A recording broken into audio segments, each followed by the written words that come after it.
السلام عليكم ورحمة الله وبركاته. إن الحمد لله نحمده ونستعينه ونستغفره ونعوذ بالله من شرور أنفسنا ومن سيئات أعمالنا. من يهده الله فلا مضل له ومن يضلل فلا هادي له. أشهد أن لا إله إلا الله وحده لا شريك له وأشهد أن محمدا عبده ورسوله. وبعد. Terakhir tentang bualan, ocehan, lamunan, kebohongan orang-orang sufi yang mengaku bisa melihat malaikat, bisa melihat ruh-ruh para nabi, bisa mendengar suara mereka, wa yasma'una minhum aswatan, dan lain-lain yang akal sehat tidak bisa menerima. Sama dengan mukjizat para nabi, para rasul, akal sehat tidak bisa menerima. Tapi itu kan ada dalilnya, Al-Quran dan Sunnah. Seperti tongkat bisa berubah menjadi ular, bisa membelah lautan, dibakar tidak mempan, bisa membelah bulan. Ini semua berdasarkan dalil. Dan itu para nabi, para rasul. Sedangkan ini bukan nabi, bukan rasul. Al-Quran tidak hafal, tidak banyak mengetahui tentang hadis, tidak memahami kaidah-kaidah fikih, usul fikih. Tiba-tiba mengaku bisa bertemu dengan malaikat, roh-roh para nabi, yang seolah para ulama itu tidak ada gunanya. Bertemu dengan nabi dan bertanya tentang permasalahan agama dan dijawab. Buat apa ada Bukhari? Buat apa ada Muslim, Abu Daud, Nasai, Tirmidzi? Imam-imam, lewat imam-imam ahlul hadis inilah kaum muslimin bisa tahu rukuk Nabi seperti apa, sujud Nabi seperti apa, cara Nabi melempar jumrah, mencium hajar aswad. Itu diketahui oleh kaum muslimin lewat ulama-ulama ahlul hadis, bukan oleh para penghayal, pembual itu dan pendusta mereka. Sangat dusta, mengatasnamakan agama. Lebih berbahaya dari para pendusta untuk melariskan dagangannya, sumpah palsu, berdusta supaya tidak terjerat hukum. Itu dosa besar. Ini lebih besar lagi, karena yang tadi hanya membinasakan dirinya, adapun ini membinasakan dirinya dan orang lain. Kan banyak yang percaya sehingga mengikuti kesesatannya. Ya. Wa kana as-sababu fi tasnifi haula,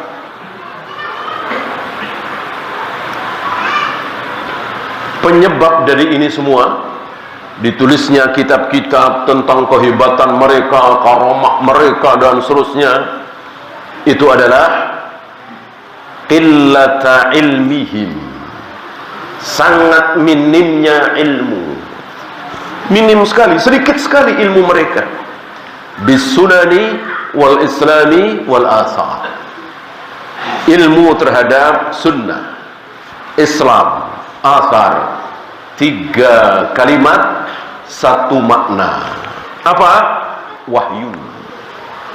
Mana ada Islam tanpa wahyu? Mana ada asar tanpa wahyu? Mana ada sunnah tanpa wahyu? Maksudnya yang datang dari Allah lewat lisan Nabi alaihi salatu wassalam. Maka dikatakan idza waradal athar batalan nadhar.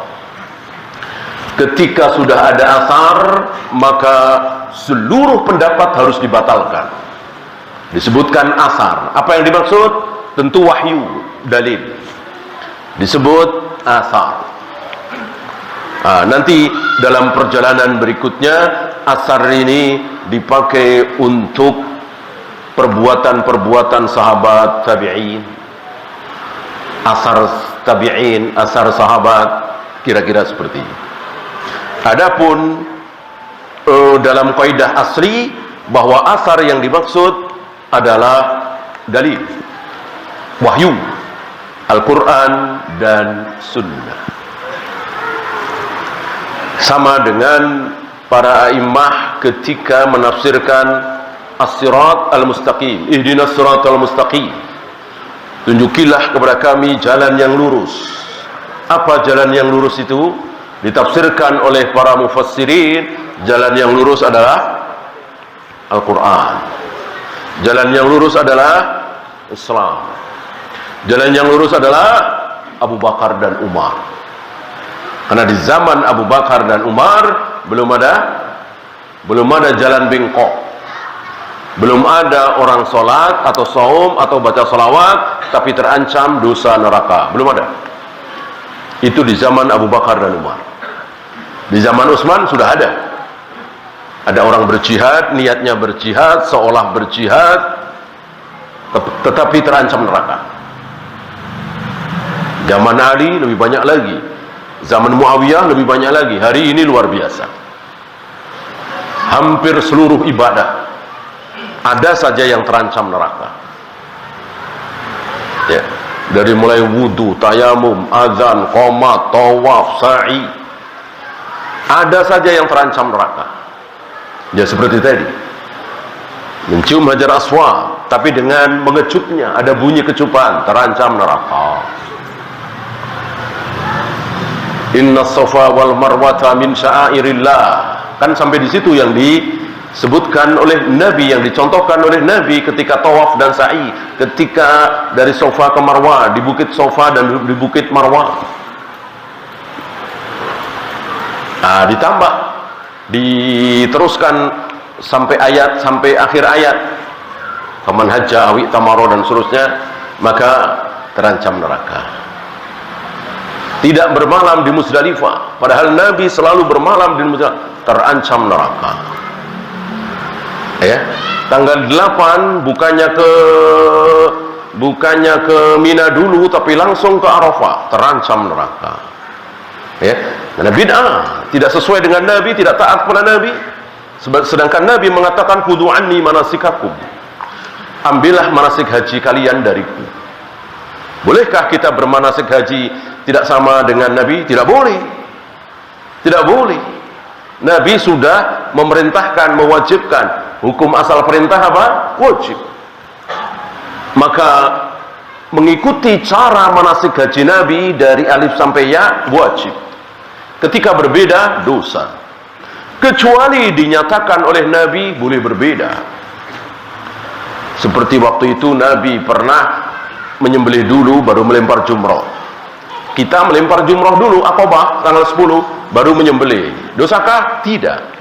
Karena Nabi mengecualikan untuk hal ini di tanggal 10 boleh apa saja.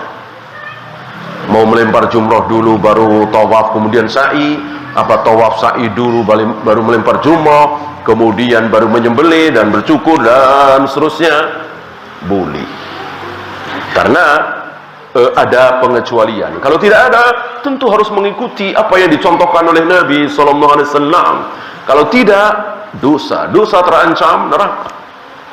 Nah, di zaman Abu Bakar dan Umar belum ada ancaman itu. Belum ada yang terancam. Karena siapapun yang wudu, yang qomat, yang sholat, yang sujud, yang ruku, yang tawaf, yang sa'i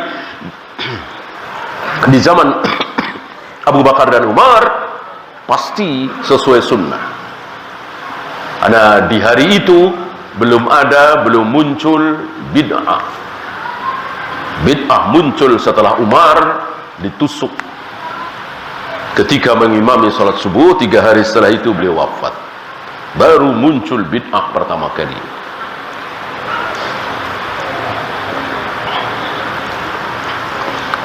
Wa iqbalahum ala mastahsanuhu min tariqatil qaum, dan mereka istihsan, salah satu penyakit di dalam agama ini. Apa? Istihsan. Man istahsana faqad syara'a, kata Imam Syafi'i. Barang siapa yang istihsan, berarti dia telah membikin syariat sendiri. Haram istihsan. Apa istihsan? Menganggap baik, meyakini baik. Ya emang baik, sholat kok. Masuk sholat buruk, masuk saum buruk, masuk zikir buruk, wirid buruk, saum buruk. Nah, maka dibaguskan, dianggap bagus.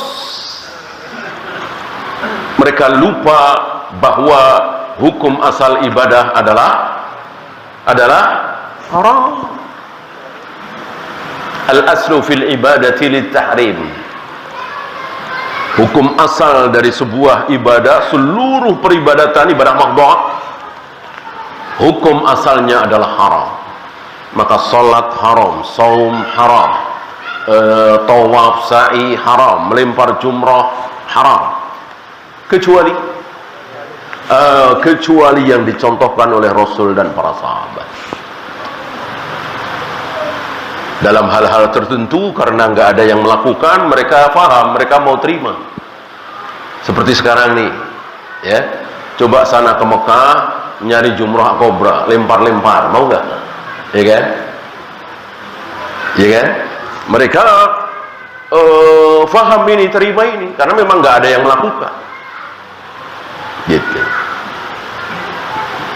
Sebulan lagi ke Mekah, lalu bermalam di Mina, bermalam di Musdalifah, ya, di Arafah, gitu. Karena memang nggak ada yang melakukan seluruhnya.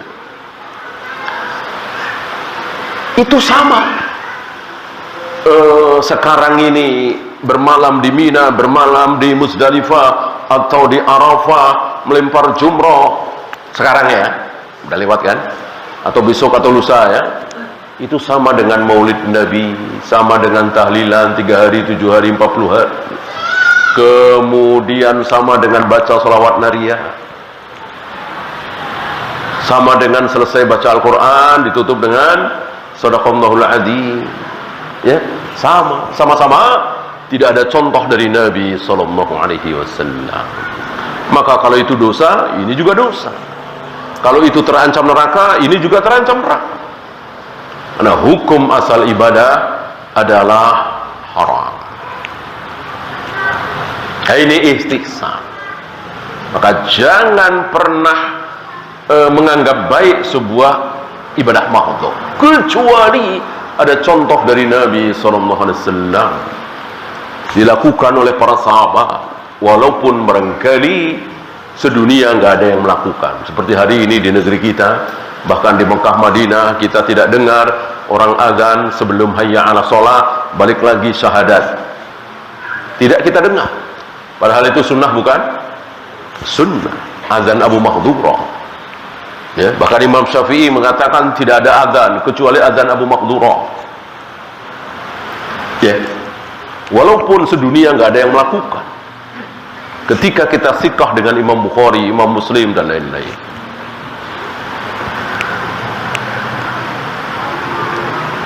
Li'annahu qad thabata fin nufusi madhuz zuhdi. Karena apa? Karena zuhud itu di hati manusia itu pasti baik.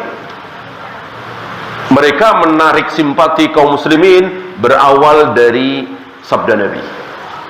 Ya, sabda Nabinya tidak salah. Ya, izhad ma fid dunya, zuhudlah kalian terhadap dunia. Yuhibbukallah, niscaya engkau akan dicintai oleh Allah.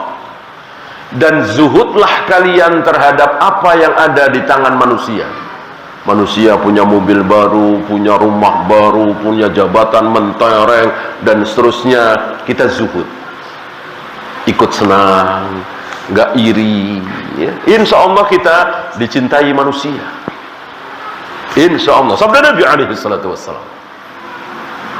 Resep supaya kita dicintai oleh Allah dan dicintai oleh manusia, kita zuhud.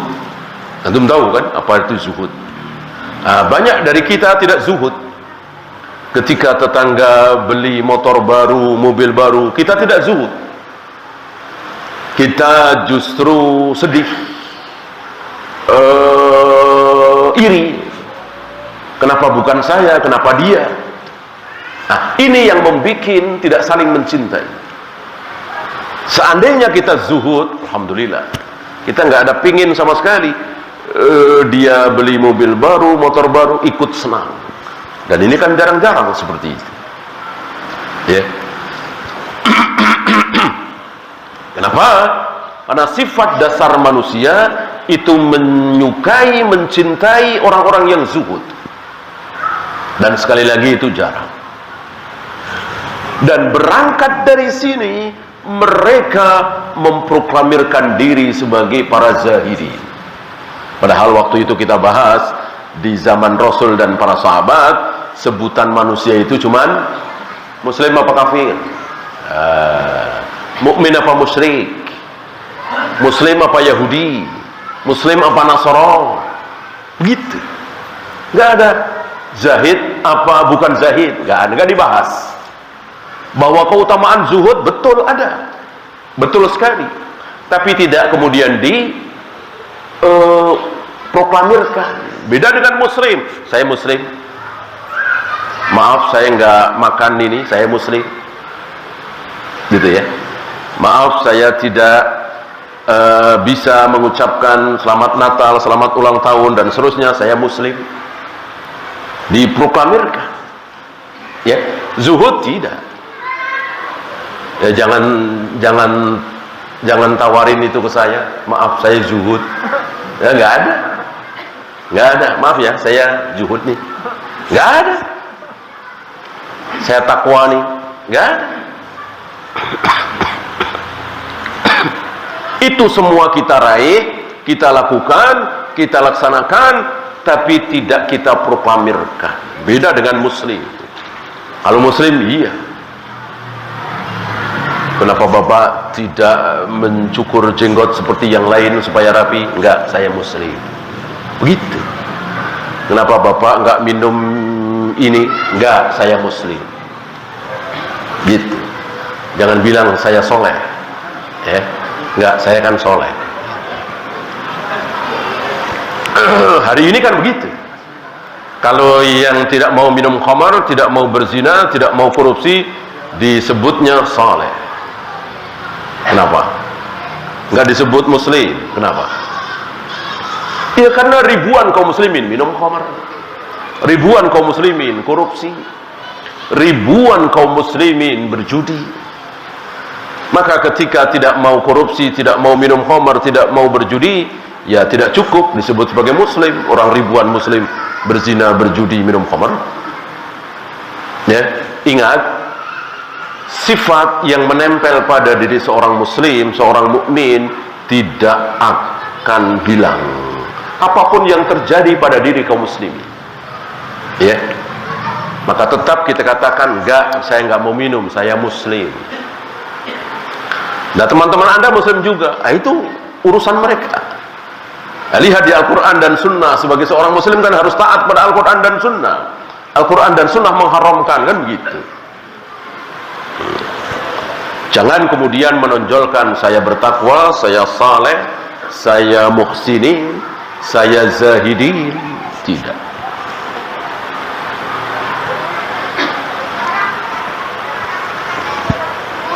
Wa ma ra'au halatan ahsana min halati haula'il qaum fi surah. Dan secara surah, secara penampakan pakaian ini ia terlihat pastilah kita ya ekstrim gitu, kumel, bajunya tambalan, sederhana, menampakkan sebagai seorang muslim yang benci terhadap dunia, yang dicari cuman akhirat. Bajunya itu terus tambalan, terus sobek sana sobek sini, ya. Dan ini menarik hati kaum muslimin. Oh, berarti tidak cinta dunia. Oh, berarti mereka memang zuhud. Oh, cita-cita mereka betul-betul akhirat, bukan dunia. Mereka lupa Rasulullah pernah memakai baju merah. Abdullah bin Amr bin As mengatakan, aku belum pernah melihat pria segagah beliau ketika mengenakan baju merah itu. Tentu bagus, ya.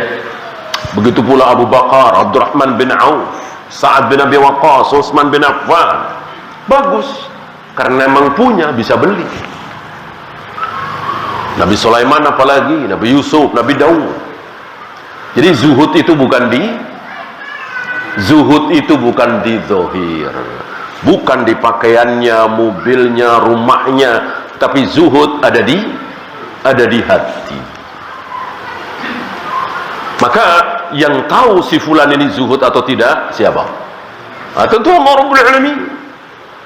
Siapa yang bisa melihat hati manusia kalau bukan Allah? Rasul aja nggak bisa.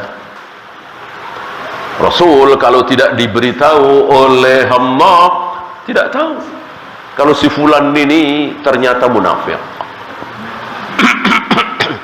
Si fulan ini ternyata berbohong. Nabi tidak tahu. Ketika tidak diberitahu oleh Allah, beliau tidak tahu kalau sedang dibohongi. Dan gak tanggung-tanggung, yang membohongi siapa? Istrinya, 2 istrinya. Gak tahu, karena tidak diberitahu oleh Allah, ya. Yang tahu tentang hati manusia hanya Allah. Wala kalaman araqa min kalamihim, dan tidak ada ucapan yang lebih lembut, halus, enak didengar dari mereka ini. Itu menonjolnya di situ. Adapun secara akidah, secara manhaj, secara tauhid, bahkan ibadah rusak. Tapi mereka berhasil menarik simpati kaum muslimin dengan ucapannya yang lembut, enak didengar, tidak menyakiti. Kemudian keadaan pakaian mereka, rumah mereka, dan seterusnya. Ini tentu yang dimaksud oleh beliau bukan di zaman sahabat, bukan di zaman tabi'in, bahkan mungkin setelah atba'ut tabi'in. Karena di zaman sahabat kan sedikit sekali subhat. Mereka faham, mereka tahu zuhud bukan terletak di pakaian, di kendaraan, dan seterusnya. Ya. Nah, di sini Syekh Ali Hasan memberikan catatan, ya, falyatanabbah ahlus sunnati wa du'atuha lihada, maka hendaklah kaum salaf, terutama para dai, lihat ini.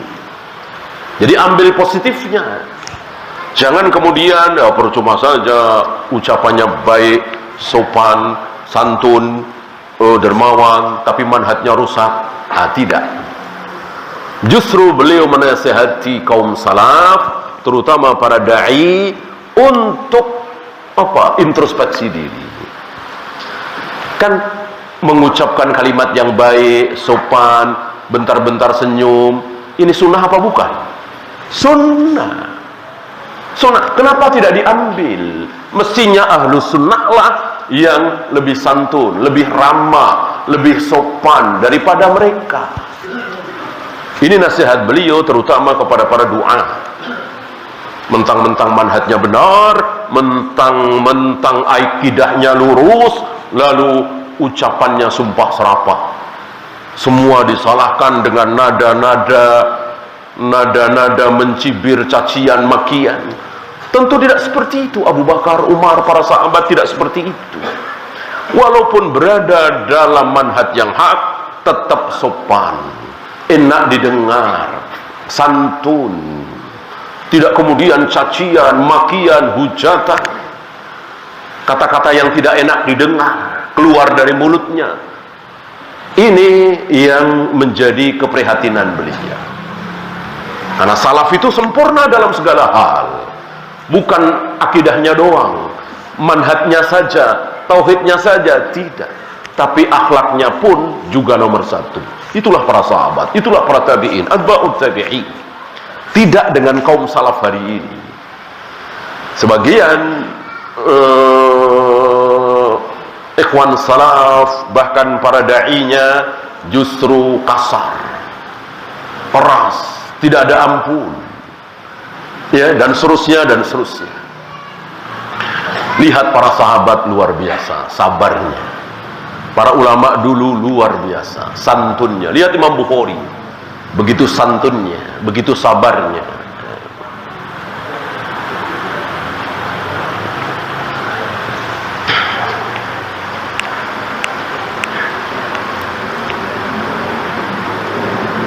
Wa fi siyaris salaf nau'u khusunatin. Sebagian kaum salaf dalam perjalanannya itu ada sesuatu yang keras, yang seperti tadi, ucapannya kasar, tidak enak didengar, ada cacian, ada makian, yang mestinya tidak boleh ada itu dalam dakwah. Lihat Nabi alaihi salatu wassalam, diteruskan oleh para sahabat, tidak ada kalimat-kalimat yang nggak enak didengar, cacian, makian, hujatan, bahkan untuk sekedar membalas, beliau tidak mau. Apa tuduhan Abu Jahal, Abu Lahab, kafir Quraisy terhadap Rasulullah SAW? Syairun majnunun, penyair yang gila, kemasukan jin. Cacian, makian. Adakah itu dibalas oleh Nabi? Enggak, saya enggak gila. Abu Jahal, Abu Lahab yang gila. Enggak ada riwayat seperti itu. Nabi diam. Karena ketika dibalas justru tidak baik. Ketika sebuah cacian, makian, hujatan kok tidak dibalas, menunjukkan dia hebat. Justru manusia, orang awam akan simpati ketika seseorang dicaci, dimaki, dihujat, dikatakan binatang dan seterusnya, dia simpati. Kalau dibalas malah nggak simpati. Kenapa? Cacian, makian, beda dengan hujah, argumen, balas, bantah. Adapun hujah betul-betul dibalas oleh Nabi alaihi salatu wassalam, dibalas oleh para nabi, para rasul. Bagaimana mereka menyembah berhala, batu mati, batu yang dipahat sendiri, dibikin sendiri. Seandainya ada lalat yang hinggap di hidung berhala itu, apakah berhala itu bisa mengusirnya? Nggak bisa. Kok disembah? Apakah ini cacian, makian, hujatan? Bukan. Ini hujjah. Sesuatu yang tidak bisa mengusir lalat disembah. Diharapkan pertolongannya, bantuannya. Ini tidak waras. Apa ini? Hujjah. Ya.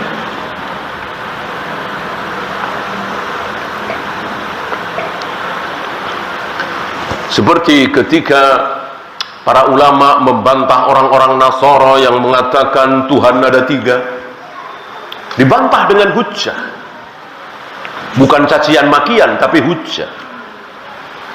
Seandainya Tuhan betul ada 3, tentu alam semesta jagat raya ini akan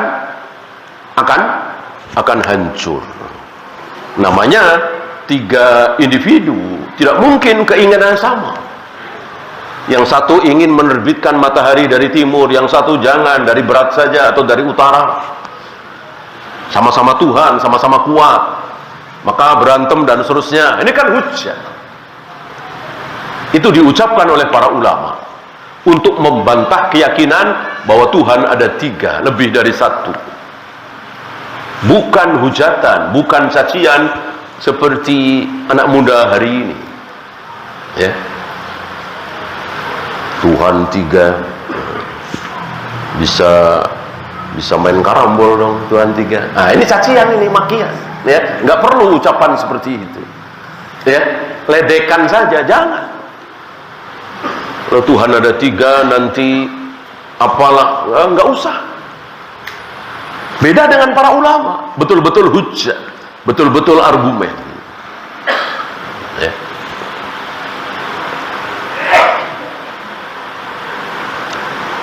Thumma inna mailan nasi ila haula'il qaum syadid.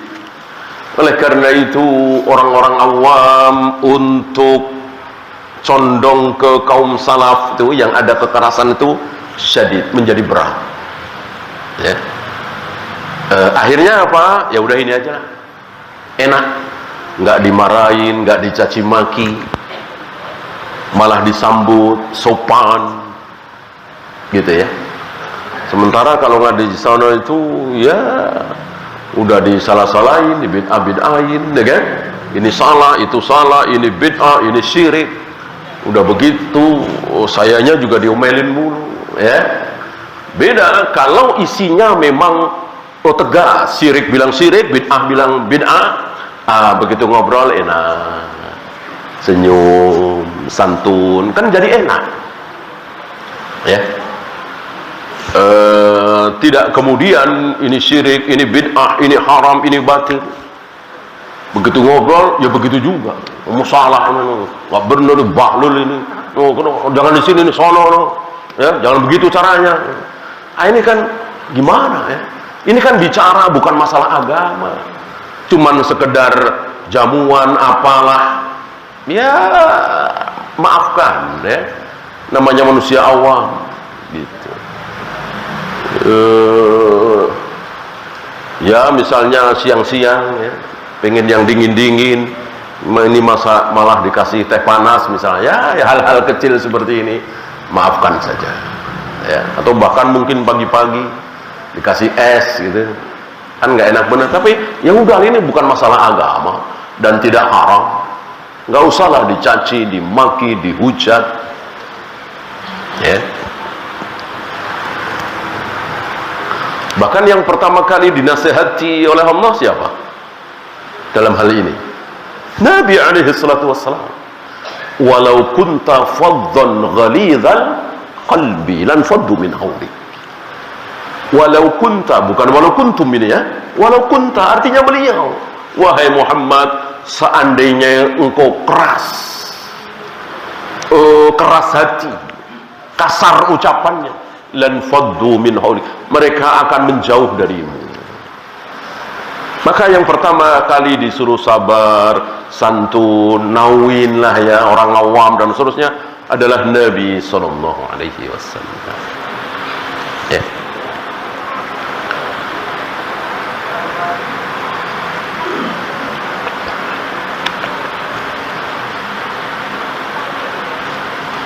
Lima dzakarna min annaha tariqatun dhahiruha an-nadhafatu wa ta'abbud.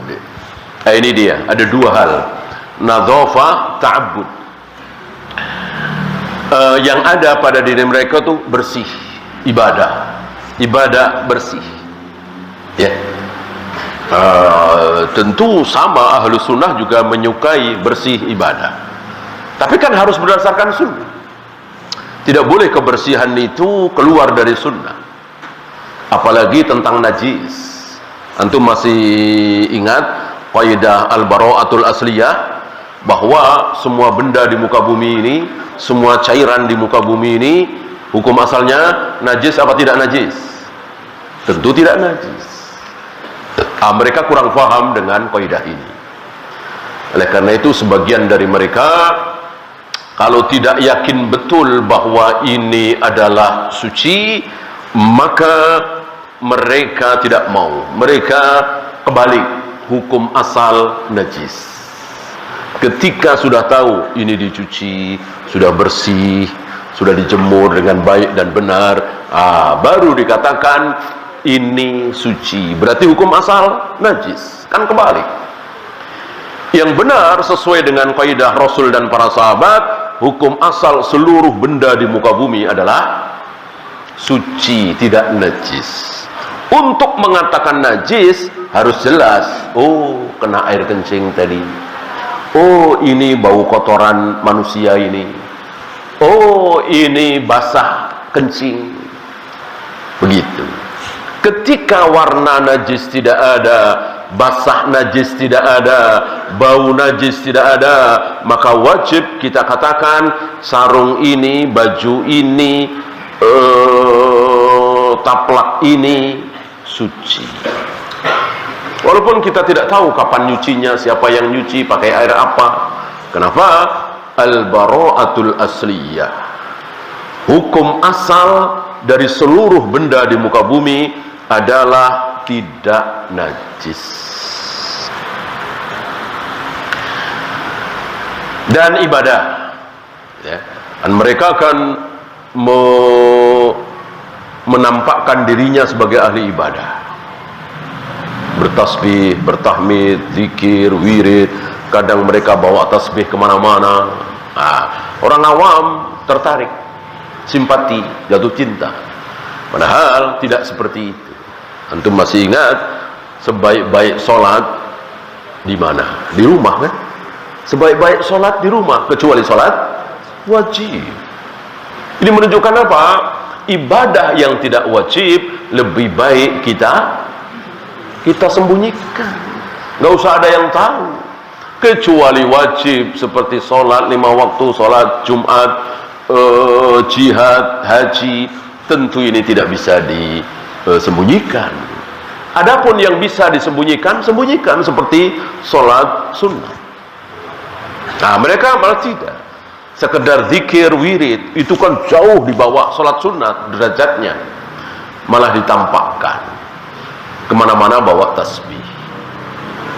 Ya. Wa fi dhamniha ar-rahatu was-sima. Tetapi kebersihan mereka, ibadah mereka, ada apa? Ada rohah, ada sima. Ada gerakan, ada suara, ada nyanyian, ada nada, ada lagu, ada irama, ya. Wattiba'u tumilu ilaiha, sehingga secara tabiiyah hati menyenangkan ini, ya. Hampir semua orang akan menikmati apa? Irama, lagu. Dan kita dibolehkan memperbagus, ada iramanya, ada lagunya ketika membaca Al-Quran.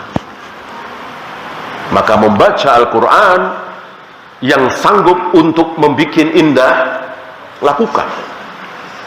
Jangan yang penting fasih, makhraj benar, panjang pendek benar, titik. Tidak. Ada keindahan yang didapat, dan itu boleh, gitu ya. Bolehkah di luar itu? Nggak usah, ya. Baca sholawat, memuji-muji Allah,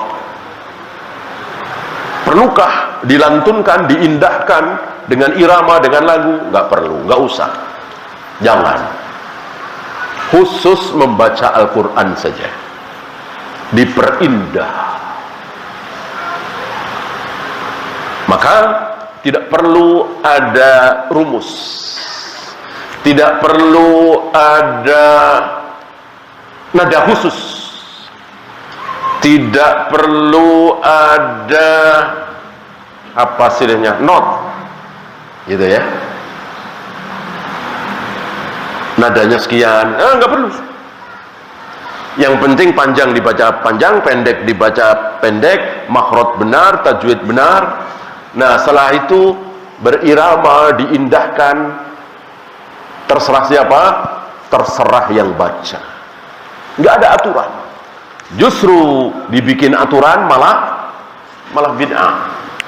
Kan ada hari ini kan, ada kalau awal itu rendah,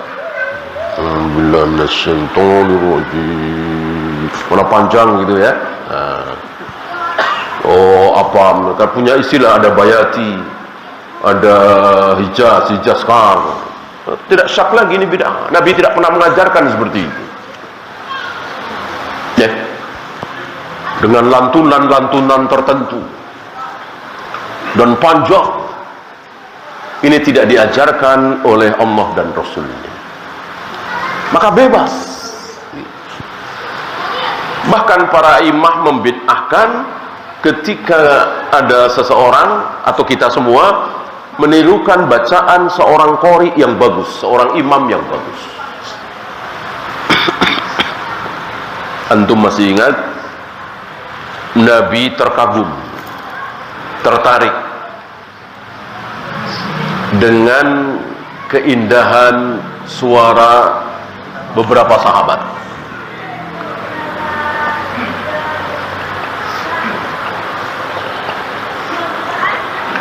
Beberapa sahabat yang suaranya bagus, ada beberapa, Abdullah bin Ruwahah misalnya.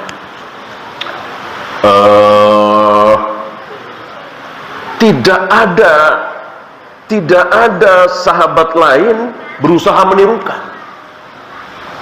Ya. Tidak ada. Ya. Ubay bin Ka'ab misalnya, Ali bin Abi Thalib misalnya. Ya. Tidak ada yang berusaha menirukan. Karena para sahabat faham masing-masing dengan lagu masing-masing, nada masing-masing. Ketika diseragamkan atau mengikuti salah satu yang suaranya bagus, nadanya bagus, maka menjadi bid'ah. Ya. Kecuali murid dengan guru barangkali, karena dari mendengar bacaan gurunya, apa istilahnya, talaki, ya mau nggak mau. Ya. Seperti kita setiap hari melihat tulisan guru kita di papan tulis bagus, nah, kita mengikuti karena setiap hari gitu kan, kita mencontek, menyalin. Nah, begitu pula ketika seorang murid mendengar hampir setiap hari lantunan suara Al-Quran dari gurunya, ya mau tidak mau. Kalau antum yang bukan murid Sudais misalnya, tapi berusaha suaranya, nadanya mirip-mirip Sudais, maka ini bid'ah, ya, tidak syak lagi. Maka jangan ikut-ikutan, ya. Masing-masing mempunyai lagu sendiri-sendiri, nada sendiri-sendiri untuk mengindahkan bacaan Al-Quran dengan cara masing-masing. Ketika diseragamkan, ada aturannya, maka itulah bid'ah. Ya.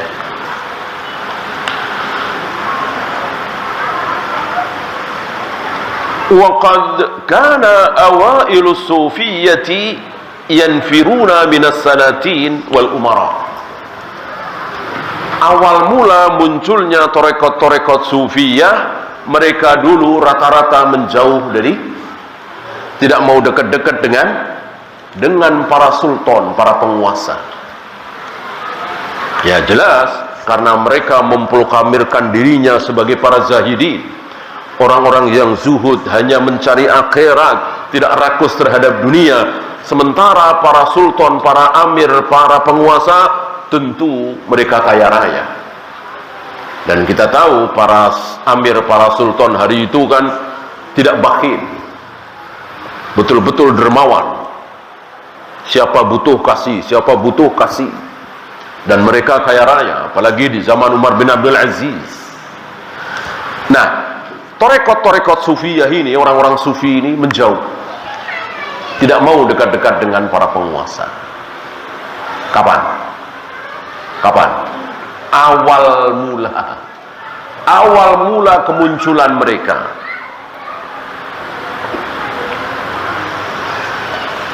Lama fasaru asdiqa, menjadi teman dekat sampai hari ini. Dan antum bisa lihat hari ini siapa ulama-ulama, tokoh agama yang dekat dengan para sultan. Mereka ini salaf tidak,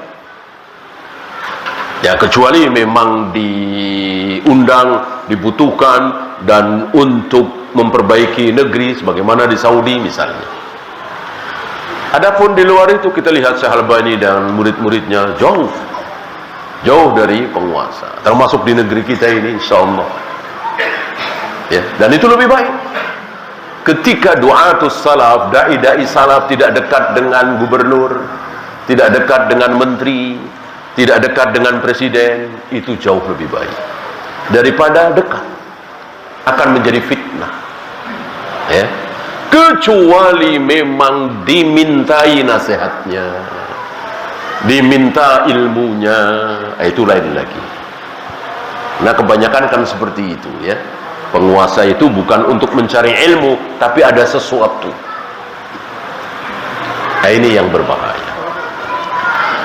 Ya, silakan azan dulu. Sallallahu ala Muhammadin sallallahu alaihi wasallam wa akhiru da'wana alhamdulillahi rabbil alamin.